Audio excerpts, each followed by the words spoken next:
नमस्कार दोस्तों, स्वागत है आपका हमारे चैनल टेल्स बाय यशु पर। यहाँ पर आपको मिलेंगी रोचक और सस्पेंसफुल कहानियाँ। अगर आपको यहाँ पर हमारी कहानियाँ पसंद आती हैं तो कृपया करके आप हमारी वीडियोस को लाइक करें, इसको अपने दोस्तों को साथ शेयर करें और साथ के साथ अपना कमेंट करना ना भूलें। अगर आप इस चैनल पर नए हैं तो कृपया करके इसे सब्सक्राइब भी करें। आपका ज्यादा समय न लेते हुए चलो आज की कहानी को शुरू करते हैं। पिछले एपिसोड में हम सब ने सुना था कि जहाँ एक तरफ अनिका, धनंजय और करण और ये सभी मिलकर अभी फिर से उसी गांव में आ जाते हैं जहाँ पर पहले अनंता रहती थी। दूसरी तरफ इधर नेत्रा भी यहाँ पर जहाँ पर डॉक्टर वांगापटू जिस वार्ड में एडमिट थे वहाँ पर जाती है। वो वहाँ पर जाती है तो इस समय डॉक्टर वांगापटू पर नेत्रा के सम्मोहन का असर नहीं था और वो अब उसे कहते हैं कि एक दिन ऐसा आएगा जब अनिका तुम्हें खत्म कर देगी। तभी यहाँ पर नेत्रा उन्हें फिर से अपने वश में कर लेती है, क्योंकि हर 6 महीने के बाद उन्हें उनका सम्मोहन खत्म हो जाता था, यानी जो दवाई वो यहाँ पर उन्हें देती थी उसका असर खत्म हो जाता था। और इधर दूसरी तरफ अभी रिया उस गेम को खेलने में लगी हुई थी। तभी स्वाति मल्होत्रा और रेखा मूर्ति दोनों ही वहां पर आती है और वहां पर रिया को अपने साथ लेकर चली जाती हैं। सभी वहां से जाने लगते हैं। यहाँ रिया के दिमाग में अभी बस एक ही बात चल रही थी कि अभी तो 24 घंटे भी नहीं हुए हैं और उस विलन ने अपनी पावर को फिर से गेन कर लिया है, क्योंकि पिछली रात यहाँ पर रिया ने उस विलन को अच्छी तरह से हराया था। उसमें रिया की जीत हुई थी। जब रिया ने उस विलन को हराया था तो उससे उसकी पावर सारी की सारी खत्म हो गई थी, जिसके बदौलत रिया उस रात जीत गई थी। लेकिन अभी उसको पूरा एक दिन भी नहीं हुआ था कि उसे उसकी पावर फिर से मिल गई थी। अब वो यही सोच रही है कि आखिर ऐसा कैसे हो सकता है। यहाँ रिया को इस तरह से सोचता हुआ देखकर, किसी सोच में डूबा हुआ देखकर अब स्वाति मल्होत्रा काफी परेशान हो जाती है और अब वो रिया से पूछती है, क्या हुआ रिया? देखो, अगर तुम्हारा जाने का मन नहीं है तो फिर हम कैंसिल कर देते हैं, क्योंकि अगर तुम नहीं चाहती तो फिर हम रहने देते हैं। हम यहीं पर ही थोड़ा बहुत एंजॉय कर लेंगे। हम अब तुम्हारे चाचू के कॉन्सर्ट में नहीं जा रहे हैं। अपनी नानी माँ की इस बात पर रिया कहती है, अरे नहीं नानी माँ, ऐसा कुछ भी नहीं है। मैं तो वहाँ पर जाना चाहती हूँ। प्लीज उस कॉन्सर्ट में जाना कैंसिल मत करना। चलते हैं ना, हम वहाँ पे जाके हम बहुत ही इंजॉय करेंगे नानी माँ। और वैसे भी मैं तो बस कुछ वैसे ही सोच रही थी। यहाँ रिया को फिर से इतना उतावलापन देखकर अब स्वाति मल्होत्रा के चेहरे पर एक स्माइल आ जाती है और अब उसे लगता है कि रिया सच में अब नॉर्मल है। लेकिन यहाँ रिया ये सब कहने के बाद फिर से अपने गेम को अपने दिमाग से कुछ पल के लिए हटा देती है।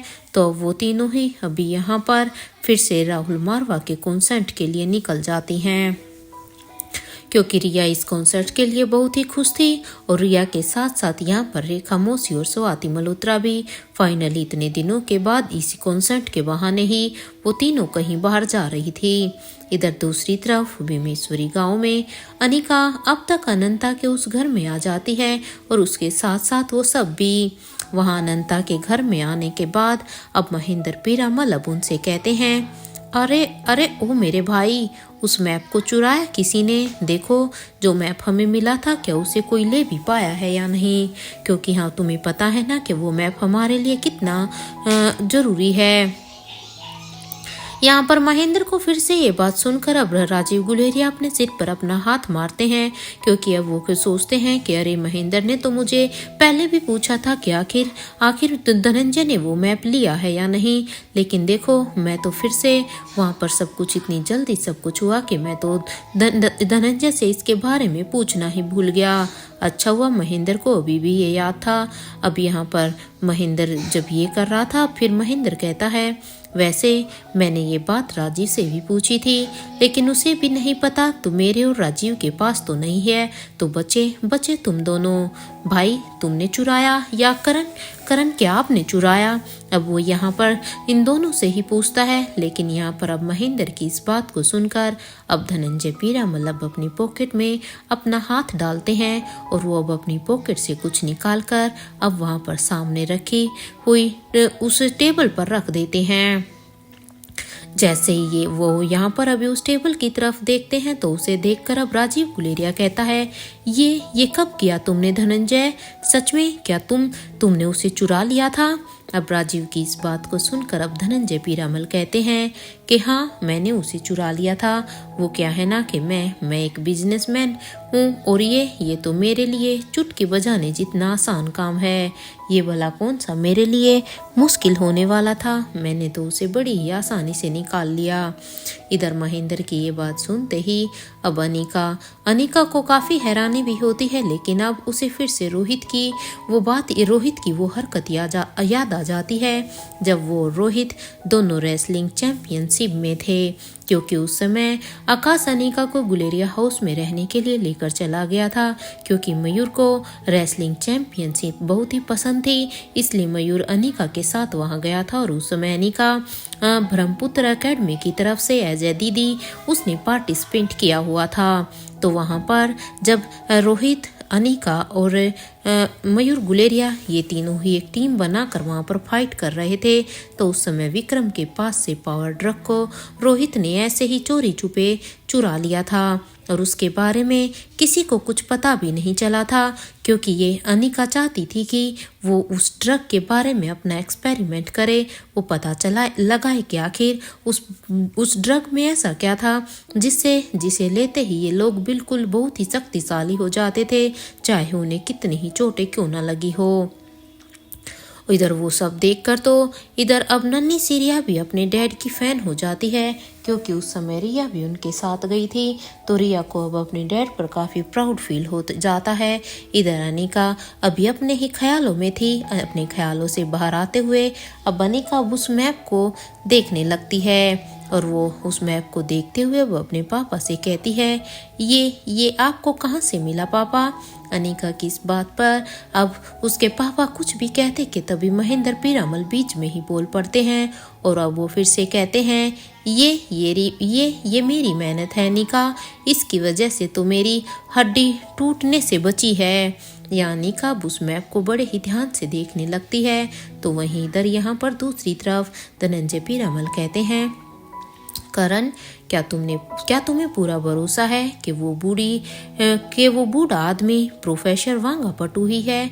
क्योंकि अब उन्हें यहाँ पर धनंजय को भी उसके ऊपर शक हो गया था, इसलिए इसको कंफर्म करने के लिए वो एक बार करण से पूछता है कि जो बात शायद उसे अजीब लग रही हो, क्या करण को भी सेम वैसा ही लग रहा है, या धनंजय इतने समय के बाद उससे मिले हैं इसलिए उन्हें ऐसा लग रहा है। अब यहाँ पर धनंजय की इस बात को सुनकर अब करण गुलेरिया कहते हैं, हाँ, बातों से तो देखो वो वांगापटू ही लग रहे थे। अब करण की इस बात पर अब धनंजय पीरामल कहते हैं, अगर वो प्रोफेसर वांगापटू है तो फिर उन्होंने बताया क्यों नहीं कि उनके साथ क्या हुआ था? ऐसी क्या बात है, ऐसा उनके साथ क्या घटना घटी जिसके कारण वो पिछले 8 सालों से यहाँ पर रह रहे हैं? उन्हें वो तो बताना चाहिए था। देखो करण, मैं ये नहीं कहता कि वो हमें जानता है या उसे हमें सब कुछ बता देना चाहिए, लेकिन हाँ ये भी तो देखो ना, जब हमने उसे कितने बार पूछा लेकिन फिर भी उसे नहीं बताया, क्योंकि बाकी सारी ही बातें तो यहाँ पर हमारे सामने हो ही रही थी। यहाँ पर क्यों, लेकिन पता नहीं क्यों मेरा भी मन नहीं मान रहा है। मेरी गट फीलिंग कुछ और ही कह रही है, क्योंकि मुझे ये लग रहा है वो सच में वांगापटू नहीं है। मुझे आने वाले किसी तूफान का एक एहसास हो रहा है, जैसे एक बहुत ही बड़ा तूफान हम लोगों की तरफ बढ़ रहा है। मुझे उस पर शक हो रहा है। इधर ये सुनते ही अब अनिका कहती है, जिन्हें आप लोग वांगापटू समझ रहे हैं, एक्चुअल में वो वांगापटू नहीं है। अभी अनिका ने ये कहा ही था कि उसकी ये बात सुनते ही अब करण गुलेरिया अनिका से कहते हैं, ये तुम क्या कह रही हो अनिका? अब करण की इस बात पर अब अनिका अपने दिमाग में कुछ सोचने लगती है और वो साथ ही साथ अब उस मैप को भी देखने लगती है। यहाँ धनंजय पीरामल अभी सीढ़ियों से ऊपर की तरफ जाने लगते हैं, तो वहीं करण गुलेरिया भी अब उनके पीछे पीछे जाने लगते हैं। तो इधर यहाँ पर राजीव गुलेरिया अभी विंडो के सामने जाकर खड़ा हो जाता है और अब विंडो के पास खड़ा होकर राजीव अब वो चांद को देखने लगता है।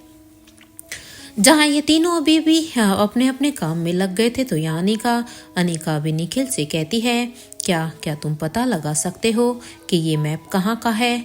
अब अनिका की इस बात पर अब निखिल कहता है, ऑफ कोर्स मैडम, आपको तो पता ही है ना कि मैं इसी गांव का हूँ और हमारी मुलाकात बेंगलोर में ही तो हुई थी। आप ये कैसे भूल सकती हैं? इसलिए आप बिल्कुल भी चिंता मत कीजिए, मुझे यहाँ के बारे में बहुत कुछ जानकारी है। आपका काम बहुत जल्द हो जाएगा, लेकिन हाँ, मुझे यहाँ पर फिर उसके लिए एक हाई स्पीड इंटरनेट की ज़रूरत पड़ेगी। अगर आप मुझे वो प्रोवाइड करा सकती हैं तो डेफिनेटली मैं इस काम को जल्द से जल्द पूरा कर दूंगा। और इस गांव में तो इंटरनेट तो है ही नहीं अब, लेकिन फिर अब आप ये सब कैसे अरेंज करेंगी? जहाँ निखिल अभी अनिका से ये कह रहा था तो इन दोनों की बातों को सुनते हुए अब महेंद्र पीरामल कहते हैं, इंटरनेट की बात कर रहे हो तुम दोनों? अरे यहाँ तो फोन का नेटवर्क ही नहीं है। 5G के ज़माने में यहाँ पर कोई भी इंटरनेट नहीं है। मुझे तो सच में बहुत ही अफसोस हो रहा है, क्योंकि यहाँ पर तो हमारे फ़ोन भी नहीं चल रहे हैं, ना हम किसी से बात कर सकते हैं और ना किसी का फ़ोन अटेंड कर सकते हैं। महेंद्र की ये बात सुनते ही अब निखिल कहता है, डोंट वरी, देखते हैं हम क्या कर सकते हैं। जहाँ एक तरफ निखिल और अनिका उस मैप को लेकर सोच ही रहे थे तो वहीं दूसरी तरफ इधर छत पर धनंजय पीरामल अब वहाँ पर गांव को ही बड़े ही ध्यान से देख रहे थे। तो वहीं करण गुलेरिया भी अब अपने दोस्त के कंधे पर अब अपना हाथ रखकर कहते हैं, क्या हुआ है धनंजय, तू यहाँ पर क्यों आ गया है? क्या कोई बात है क्या जो तुझे परेशान कर रही है? देखो, अगर कुछ भी है तो प्लीज मुझसे शेयर करो। करण की इस बात पर अब धनंजय पीरामल कहते हैं, करण, क्या लगता है तुझे कि आखिर स्वाति तुझे छोड़कर मनाली क्यों चली गई होगी? तुम्हारी इसके बारे में क्या राय है? यहाँ पर क्या तुम ऐसा कोई भी अजम्पशन लगा सकते हो? अब धनंजय की ये बात सुनते ही अब करण गुलेरिया कहते हैं, हाँ, शायद इसकी वजह अनिका ही हो कि अनिका की वजह से ही वो मुझे छोड़कर चली गई हो। एनीवे, खैर तू अपनी बात बाद में बताना, पहले मेरी बात सुन। क्या तुझे पता है कि आयशा ने हंसराज मारवा से शादी क्यों की थी? क्या तुझे इस बारे में पता चला? क्या तू इसके बारे में जानना चाहता है? अगर तुझे इसके बारे में नहीं पता तो अब यहाँ पर करण की इस बात पर अब धनंजय पीरामल एकदम से ही हैरान हो जाते हैं कि आखिर करण उससे ये क्यों पूछ रहे हैं, क्योंकि धनंजय भी इसके बात के बारे में नहीं जानता था। इसलिए अब धनंजय पीरामल अब अपनी हैरानी को छिपाते हुए कहते हैं, तुझे पता है कि उसने ऐसा क्यों किया? क्योंकि अगर करण तुझे पता है तो प्लीज तू मुझे बता दे, क्योंकि मुझे भी आज तक इस बारे में नहीं पता है। धनंजय की इस बात को सुनकर अब करण गुलेरिया कहते हैं, मुझे पूरा सच डिज्नीलैंड में ही पता चल गया था धनंजय, क्योंकि मुझे उसी समय इसके बारे में पूरी तरह से पता चला। क्योंकि जिस समय आयशा ने शादी की थी उस समय वो उससे शादी तो नहीं करना चाहती थी, लेकिन फिर उसने क्यों की वो तो मुझे भी नहीं पता था। लेकिन हाँ, अब मैं ये कह सकता हूँ मैं वो जानता हूँ।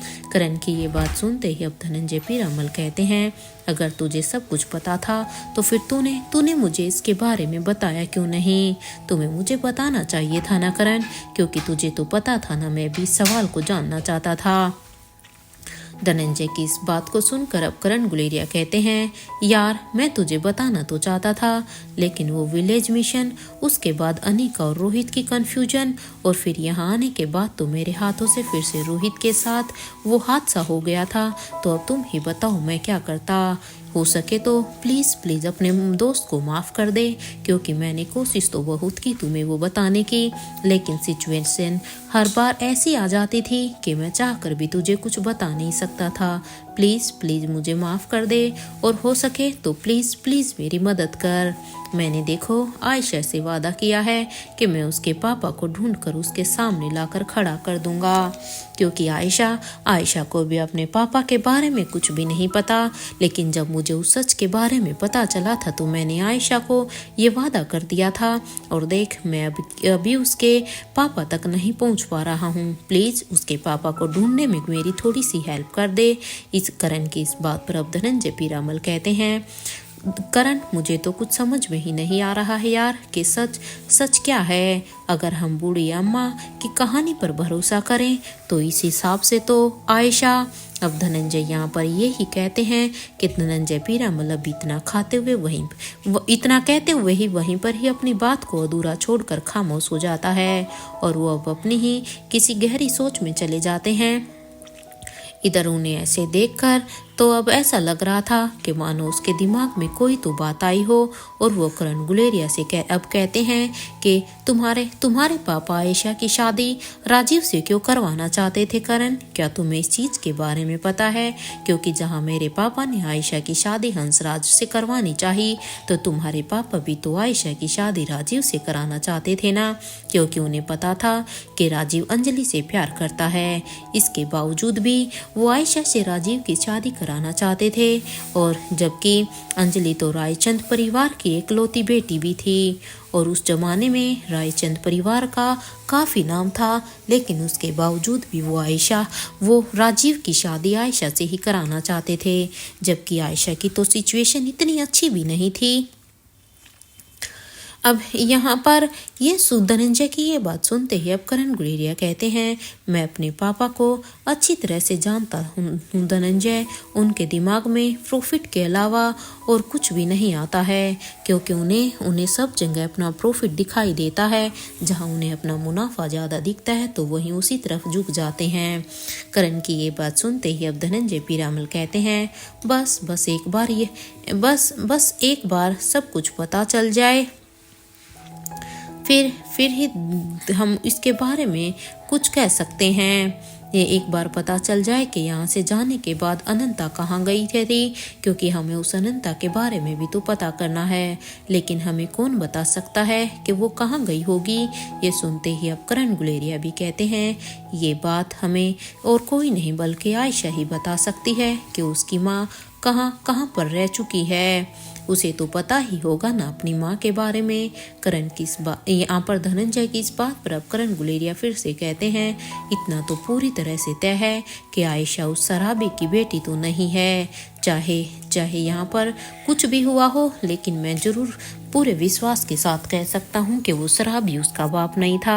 अरे यार, she is so beautiful, look at her elegance, her way of talking.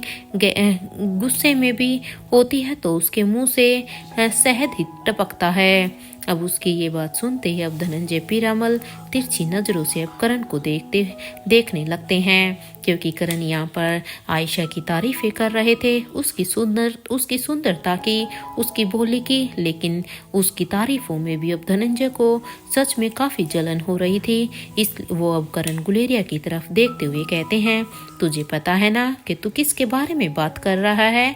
अब यहाँ पर धनंजय की इस बात पर अब करण गुलेरिया कहते हैं, हाँ मुझे पता है मैं किसके बारे में बात कर रहा हूँ। अरे तू ऐसे क्यों देख रहा है? वो भाभी है मेरी, मैं उसका देवर हूँ, तो इतना तो मैं कह ही सकता हूँ ना। अपना ये जेलसी वाला एटीट्यूड प्लीज अपने पास ही रख। अब चल मेरी हेल्प कर, उसके पापा को ढूंढने की कोशिश करते हैं। करण की इस बात पर अब धनंजय पीरामल कहते हैं, आई एम प्रीटी श्योर कि आयशा किंग की ही बेटी है। अब धनंजय की ये बात सुनते ही अब करण गुलेरिया कहते हैं, तुझे पता है कि तू क्या कह रहा है धनंजय, और क्या तुझे पूरा यकीन है कि वो उन्हीं की बेटी है? करण की इस बात पर अब धनंजय पीरामल फिर से कहते हैं, मुझे पूरा यकीन नहीं है, लेकिन हाँ मेरे दिमाग में कुछ ऐसे इंसिडेंट आ रहे हैं जिन्हें मैं इग्नोर अब नहीं कर सकता हूँ, क्योंकि मैं जितना इस बात को नकारने की कोशिश कर रहा हूँ वो हर एक इंसिडेंट मेरी आंखों के सामने आ जाता है, और उन इंसिडेंट की तरफ देखते हुए मुझे पता नहीं क्यों लग रहा है कि हो ना हो वो किंग की ही बेटी है। यहाँ करण गुलेरिया और धनंजय पीरामल अभी आपस में ही बातें कर रहे थे, तो वहीं अब उनसे थोड़ा दूर खड़े राजीव गुलेरिया और महेंद्र पीरामल ने यहाँ पर धनंजय पीरामल की ये सारी ही बातें सुन ली थी। यहाँ महेंद्र पीरामल अब अपने दोस्त राजीव से कहते हैं, मेरे दोस्त ऊपर वाले से प्रे करो कि धनंजय भाई का शक गलत साबित हो, क्योंकि मैं नहीं चाहता कि आयशा किंग की बेटी मिले। वैसे याद है ना कि उस किंग ने उस आदमी के साथ क्या किया था जिसने आयशा की हड्डियों को तोड़ा था? क्या तुम्हें वो बीती बातें याद हैं? महेंद्र की ये बात सुनते ही अब राजीव गुलेरिया की आंखों के सामने फिर से वो मंजर आ जाता है कि आखिर किस तरह से किंग ने उस आदमी को मारा था। उसे याद करके तो अब राजीव के माथे पर एकदम से ही पसीना आ जाता है, क्योंकि अचानक से उसे किंग का फिर से वही ओरा, फिर से वही गुस्से वाला चेहरा नजर आ जाता है। ये देखकर अब महेंद्र पीरामल कहते हैं, तू ठीक तो है ना राजीव? वैसे तुझे वो भी याद होगा ना कि आखिर कैसे उस किंग ने तेरे पाँव की हड्डियों को तोड़ा था और मेरे हाथों की मम्मी और यहाँ पर बहुत दर्द हुआ था। मेरी तो साथ पूछते मुझे तो याद आ गई थी, क्योंकि मेरे हाथों की मुट्ठियाँ भी कैसी हो गई थी। बड़ा बड़ा दर्द हुआ था उस समय। अरे बड़ा ही राक्षस था वो बूढ़ा किंग। इतनी बेरहमी से कौन मारता है? और वो दमयंती और सौम्या का क्या हाल किया था उसने कि पेरिस से भागकर वो दोनों सीधा ही अपने गांव में चुप कर बैठ गई थी। तो चुप कर बैठ गई थी। फिर तो न जाने कितने ही सालों तक वो दोनों वहां पर अपने उस गांव से बाहर भी नहीं निकली थी। उन्होंने उनके अंदर ही अपना पूरा का पूरा फिर साम्राज्य बनाया था, क्योंकि वो कहते हैं ना कि इंसान की फितरत कभी भी नहीं बदलती है, सिचुएशन बदल जाती है। सोच मेरे भाई, अगर सच में उस वक्त तेरा बाप हमें बचाने के लिए नहीं आता ना, तो वो बूढ़ा तो कुत्ते की मौत मारता हमें। मुझे तो अब बहुत ही मुझे तो चिता भी नसीब होती कि नहीं, कहीं मैं भूत बनकर पीपल के पेड़ पर लटक रहा होता अगर उस समय तेरा बाप हमें नहीं बचा रहा होता तो। और तू मेरा साथ देता, क्योंकि तू तो मुझसे अलग नहीं रहता ना। फिर तो तू भी पीपल के पेड़ पर बैठकर भूत बनकर घूमता, या फिर हम दोनों ही नरक में साथ में जाते और वहाँ गाना गाते, ये दोस्ती हम नहीं तोड़ेंगे, क्योंकि जीते जीते भी नहीं और मरने के बाद भी नहीं तोड़ने वाले थे। अब महेंद्र की ये बेतुकी बातें सुनते ही तो अब राजीव गुलेरिया कहता है, तुझे पूरा यकीन है कि हम नरक में ही जाएंगे? सच में महेंद्र? राजीव की इस बात पर अब महेंद्र पीरामल कहते हैं, तू कौन से सपने देख रहा है राजीव? अरे स्वर्ग में जाने लायक हमारे काम भी तो होने चाहिए ना। तुझे याद होना चाहिए कि क्रिसमस पार्टी की रात में मेरी बहन ने उस नए किंग से बात की थी। तू वो छोड़, वैसे तू चिंता मत कर। अगर उस बूढ़े ने नए किंग को तुझे मारने के लिए कहा होगा ना, तो तू चिंता मत करना, मैं तुझे भूत नहीं बनने दूंगा। क्योंकि देखो, हमने आज तक कितने ही बुरे काम क्यों ना किए हो, लेकिन फिर भी मैं तुझे भूत नहीं बनने दूंगा, क्योंकि अब हम रोहित और रनिका की ये मदद करके एक अच्छा काम भी तो कर रहे हैं ना। तू बस परे कर कि धनंजय भाई के दिमाग में जो भी कीड़ा है ना, वो गलत साबित हो जाए। बस वो आयशा उस किंग की बेटी ना निकले। महेंद्र की इस बात पर अब राजीव गुलेरिया कहता है, लेकिन महेंद्र, मुझे लगता है कि वो किंग की ही बेटी हो सकती है। तभी तो शायद धनंजय के पापा आयशा को अपने खानदान की बहू बनाना चाहते थे, और इधर से दूसरी तरफ से मेरे पापा भी। ये सुनते ही अब महेंद्र पीरामल कहते हैं, वो आयशा मारवा, अरे वो किस एंगल से उस जल्लाद की बेटी लगती है? देखो, वो तो कितनी शरीफ है, कितनी मासूम है। मुझे तो वो कहीं से भी उस जल्लाद की बेटी लगती ही नहीं है। कहाँ तो वो जल्लाद और कहाँ आयशा मारवा। मुझे तो कहीं कंपैरिजन भी नजर नहीं आता, कोई सिमिलैरिटीज भी नजर नहीं आती। तू और भाई दोनों ही उल्टी दिशा में सोच रहे हो। वापिस आ जाओ यार अपनी दिशा में और सीधा सोचो।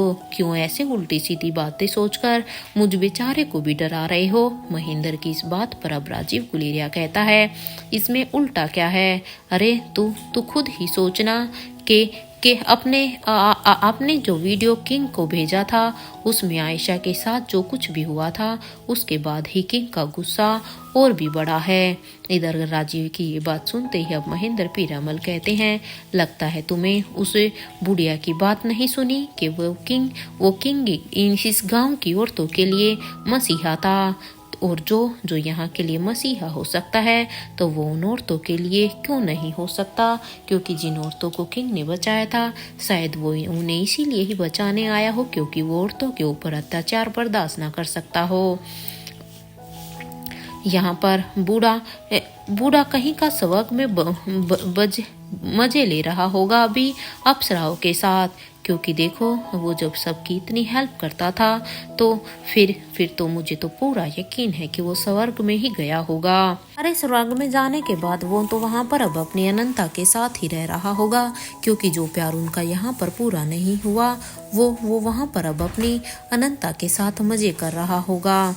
सच में मुझे तो अब उससे जलन भी हो रही है कि इस बात पर अब राजीव गुलेरिया कहता है, पता नहीं तेरी बातें मेरी समझ से बाहर है महेंद्र, पेक तो मेरा पहले से ही कुछ समझ में नहीं आ रहा।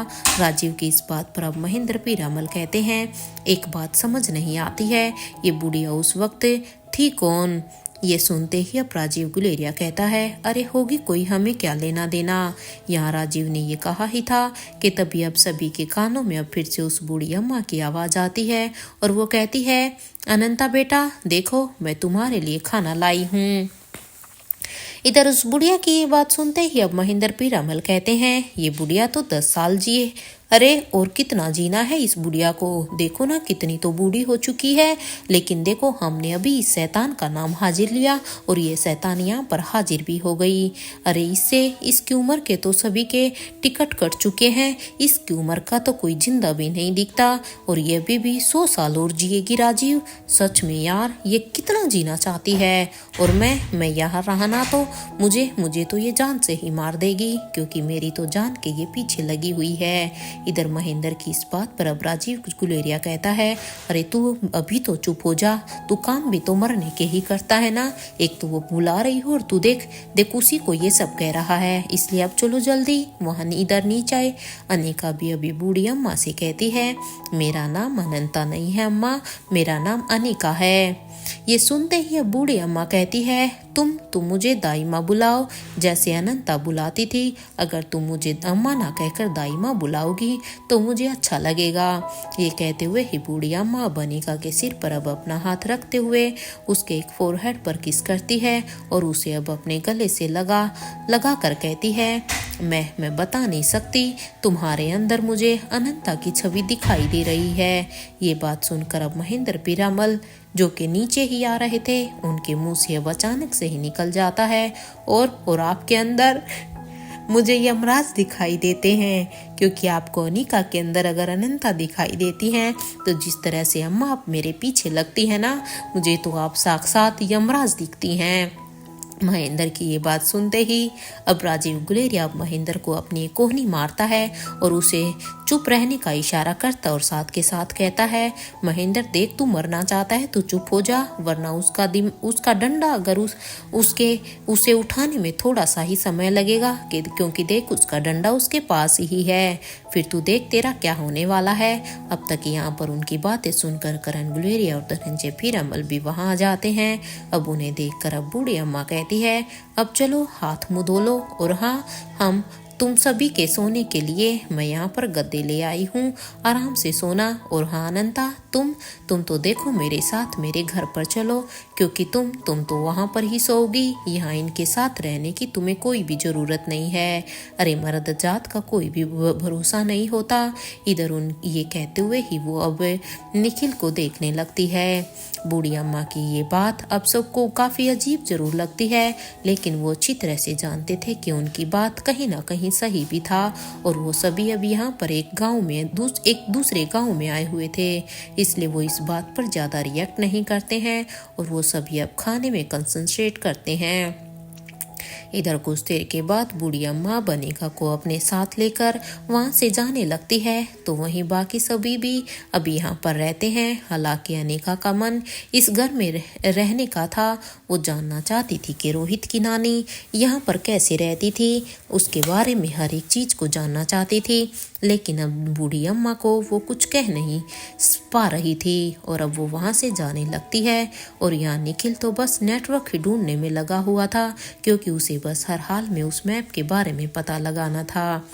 एक तरफ जहाँ पर ये सभी अभी सोने की तैयारी कर रहे थे तो दूसरी तरफ दिल्ली में गुलेरिया हाउस में राजलक्ष्मी ने आज पूरे ही दिन शारदा पर अपनी नजरें रख बनाए हुए थी कि वो क्या क्या क्या और कैसे कर रही है।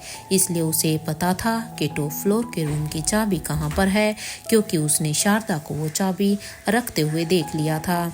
इसलिए अब वो अपने रूम से बाहर निकलकर सीधा ही टॉप फ्लोर के एलिवेटर के बटन को प्रेस कर देती है। इधर कुछ देर के बाद अब वो जब टॉप फ्लोर पर आ जाती है और अब जब वो उस रूम में चली जाती है जहाँ पर शारदा ने उस चाबी को रखा हुआ था, राजलक्ष्मी वहां पर जाने के बाद अब उस चाबी को वहां से उठा लेती है और अब वो देवराज गुलेरिया के रूम के सामने आ जाती है, क्योंकि आज हर हाल में उसे उस कमरे में जाना था। वहां आने के बाद वो उस दरवाजे को लॉक को खोल देती है और उसके बाद अब वो उस रूम के अंदर आ जाती है। जब यहाँ पर राजलक्ष्मी वहां पर अंदर आती है तो अब इधर उधर वो देखने लगती है। जैसे ही अब यहाँ पर राजलक्ष्मी कमरे में चारों तरफ देखती है तो उसे अब फिर से वही आवाज सुनाई देती है, कौन कौन है इस रूम में, देखो मुझे यहाँ से बाहर निकालो। अब फिर से इस आवाज को सुनते ही अब राजलक्ष्मी अचानक से डर जाती है और अब वो कहती है, कौन कौन है यहाँ पर। राजलक्ष्मी की इस आवाज को सुनकर अब राजलक्ष्मी को आवाज आती है कि मुझे यहाँ से बाहर निकालो। इधर ये सुनते ही राजलक्ष्मी अभी फिर से कहती है, कौन है यहाँ पर, पहले ये बताओ। राजलक्ष्मी की इस बात पर अब उसे फिर से आवाज आती है, मैं इस घर का मालिक हूँ और ये घर मेरा है, मुझे मेरे ही घर में कैद करके रखा गया है। अरे सुनो लड़की, मेरी बात सुनो, मुझे अभी के अभी बाहर निकालो वरना मैं तुम्हें जिंदा नहीं छोड़ूंगा अगर मैं बाहर आ गया तो। ये सारी ही बातें सुनकर तो अब राजलक्ष्मी को कुछ समझ में ही नहीं आ रहा था।